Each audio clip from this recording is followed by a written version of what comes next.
C'est un plaisir renouvelé aujourd'hui de vous retrouver pour cet autre volet de ce point qui pour moi véritablement est très important au sujet du développement spirituel. Donc la construction de notre être intérieur, donc de la dimension surnaturelle et divine qui est dans chaque fils et chaque fille de Dieu.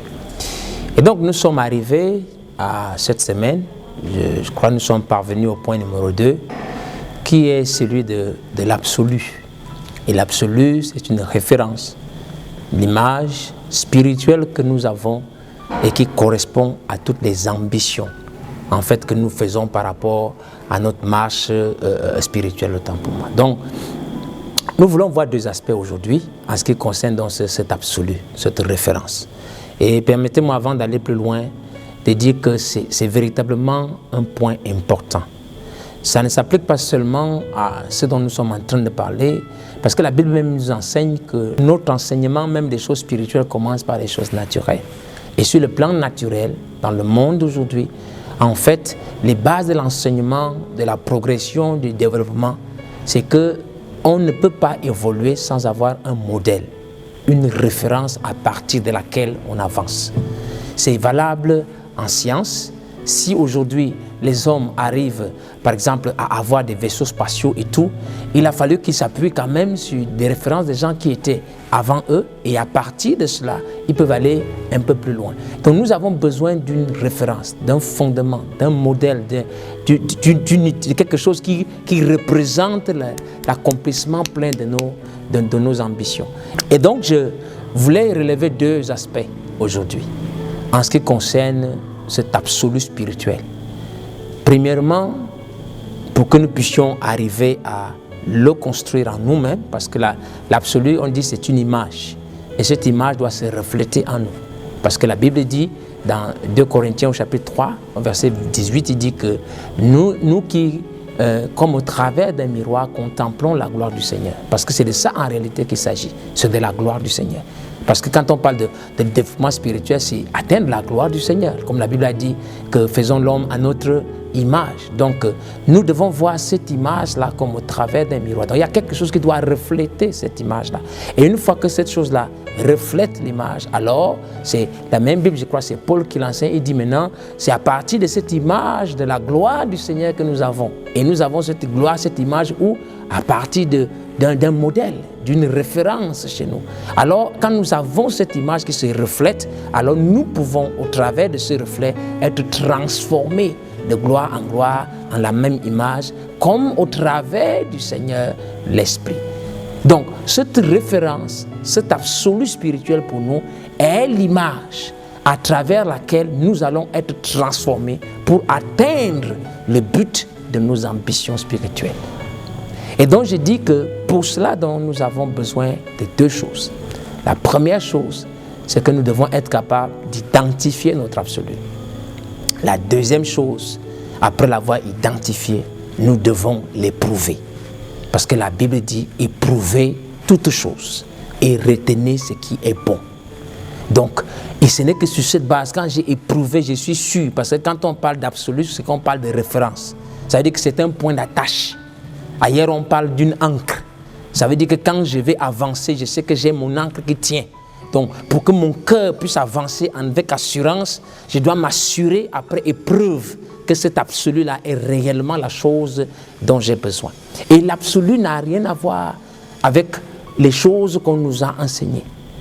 Parce que la religion et tous les autres aspects de la vie, j'ai appris ceci. Non, mon frère, même, ce n'est même pas, excusez-moi, ce que papa vous a enseigné ou ce que les amis vous enseignent. C'est une représentation personnelle en vous-même. Vous ne pouvez pas vous appuyer sur quelqu'un d'autre. Comme Jésus le disait, c'est sur la base de la révélation personnelle que vous avez de la personne de Dieu que vous pouvez progresser. Donc il ne s'agit pas ici d'aller s'associer ou d'aller s'amener, mais c'est vous-même, ça vous engage personnellement. Donc vous devez identifier votre absolu. Ça c'est le premier point. Et c'est la question que je vous pose aujourd'hui. Avez-vous identifié une référence spirituelle dans votre vie qui correspond à la pleine et totale, complète manifestation de vos ambitions? Si vous ne l'avez pas, mon frère, ma soeur, vous avez intérêt aujourd'hui à le trouver. Et la Bible dit quelque part, je crois que c'est Jérémie, au chapitre 29, si je ne me trompe pas, on pourra le trouver, dit qu'il y a une clé, il y a une loi aussi, qui correspond justement encore, qui nous ramène à cette première loi de l'attraction, qui dit que vous me chercherez et vous me trouverez si vous me cherchez de tout votre cœur. Il s'agit d'une relation de cœur à cœur. L'identification de votre absolu, c'est un langage spirituel que Dieu exprime à votre être personnellement. Ce n'est pas une chose que vous pouvez forcément expliquer à quelqu'un, mais c'est une réalité que votre âme et votre cœur vit. Ce n'est pas une imagination, mais c'est une réalité. Vous la touchez du doigt pratiquement. Comme nous prenons l'exemple, par exemple, au niveau de Jean chapitre 4, où il est parlé de la femme samaritaine. Quand elle a rencontré Jésus, elle avait une attente dans son cœur. Elle avait une soif à l'intérieur d'elle, par les enseignements et toutes les choses qu'elle avait reçues. Maintenant, quand elle a vu Jésus face à face, comment est-ce qu'elle a fait pour identifier que voici la chose à partir de laquelle je peux trouver mon reflet? C'est qu'il a réalisé quelque chose qui a touché, marqué profondément son cœur. Et elle a ramené cela à une promesse de la parole de Dieu. Parce qu'elle a dit, je vois que tu es prophète. Jésus venait de lui révéler des choses profondes qui ne relevaient en aucun cas de la dimension naturelle, de la dimension physique, de la dimension humaine. Parce qu'il n'y a qu'un être surnaturel qui est capable de te révéler des choses que toi seul tu connais dans ton cœur. Et ce n'est qu'à partir du moment où il a fait ça, qu'elle a su, ah, Seigneur, je vois que tu es prophète. Et elle rappelle donc la promesse que mais les anciens nous avaient enseigné. On nous enseigne à l'église que le Messie, quand il viendrait, il nous révélerait toutes choses. Alors Jésus de lui dit, je le suis, moi qui te parle.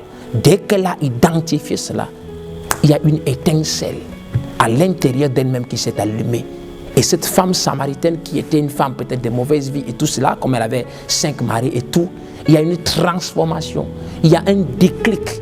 Il y a un allumage spirituel qui s'est ouvert en elle, et ses yeux spirituels se sont ouverts à un monde nouveau qui n'avait plus rien à voir avec ce monde d'en bas, ce monde de la terre, ce monde terrestre avec toutes ses imperfections et ses vicissitudes. Elle venait s'ouvrir à une autre dimension parce qu'elle a identifié son absolu. Vous devez le faire. Et quand vous l'avez identifié, la prochaine étape, c'est de l'éprouver. Et nous l'éprouvons comment? Jésus disait, quand il s'adressait aux pharisiens, il leur dit, vous savez discerner les signes du temps. Vous savez que demain il va pleuvoir parce que vous voyez les nuages d'une certaine forme. Et vous savez que demain il va faire chaud parce que vous les voyez d'une certaine forme. Mais vous savez discerner les signes du temps naturel, le temps pour moi. Parce que vous pouvez voir que demain il va pleuvoir, demain il va faire chaud. Mais les signes du temps spirituel, vous n'êtes pas capable de les discerner. Et vous devez donc identifier pour éprouver cela. Vous devez voir si cette chose-là que vous avez identifiée correspond aux signes attendus pour le temps spirituel dans lequel nous sommes en train de vivre, ou dans lequel vous vous trouvez. Parce que la Bible dit que pour toujours, la parole de l'Éternel est inscrite dans les cieux. Pour chaque temps, il y a une parole appropriée. Par exemple, Jésus, s'il venait, par exemple, et que Jésus commençait à parler de mettre les gens dans une arche pour leur faire traverser peut-être la mer Rouge et se retrouver de l'autre côté, ça ne correspondait pas au temps spirituel. Il ne pouvait pas être la bonne sorte d'absolu. Et donc, je voudrais que vous commenciez à juste y penser, parce que nous allons nous étaler davantage là-dessus la semaine prochaine, mais remarquez ces choses-là. En ce qui concerne l'absolu, ce point de référence, nous ne pouvons pas dépasser, en réalité sur le plan spirituel, le degré de ce que nous nous sommes représentés ou ce que nous avons vu devant nous. Et donc il est important, en ce qui concerne cela, quand vous avez cette image spirituelle reflétée et manifestée dans quelque part, que vous puissiez véritablement l'identifier, comme je dis, par cette étincelle qui s'allume dans votre cœur. C'est un signe, quelque chose, Dieu qui parle. Il n'y a pas quelqu'un, ce n'est pas une question de démonstration d'argument, mais Dieu parle à votre cœur. Et une fois que vous l'avez identifié, éprouvez-le. Ce n'est pas juste une question d'enthousiasme, mais vous devez l'éprouver pour voir si les signes du temps, en d'autres termes, les promesses de la parole de Dieu correspondant au temps dans lequel nous vivons, cet absolu que vous avez identifié s'aligne et correspond parfaitement. Sur cet autre point, nous allons aller encore plus en profondeur la prochaine fois. Mais je vais vous laisser encore là pour que nous ayons le temps de méditer. Je vous ai donné quelques petits passages dans Jean chapitre 4, Jérémie 30, 29, ainsi de suite. Que vous prenez le temps de méditer. Et entre-temps, n'oubliez pas de cliquer un peu sur notre page YouTube, sur s'abonner et puis la petite cloche à côté pour que vous puissiez recevoir des notifications. Et nous serons très heureux entre-temps si vous avez quelques questions pour que les choses soient plus claires. C'est pour ça que nous sommes obligés d'aller par étapes, que vous nous les envoyez. Nous aurons le temps d'échanger et peut-être même apporter encore plus de lumière à ce que nous essayons de dire, parce que je crois véritablement que si nous arrivons à ce cycle de développement spirituel, il y a réellement quelque chose, un impact véritable qui va se produire dans votre vie. Mais donc jusqu'à ce que nous nous retrouvions, que le Seigneur vous comble de ses riches grâces et de ses pleines bénédictions. Shalom à vous.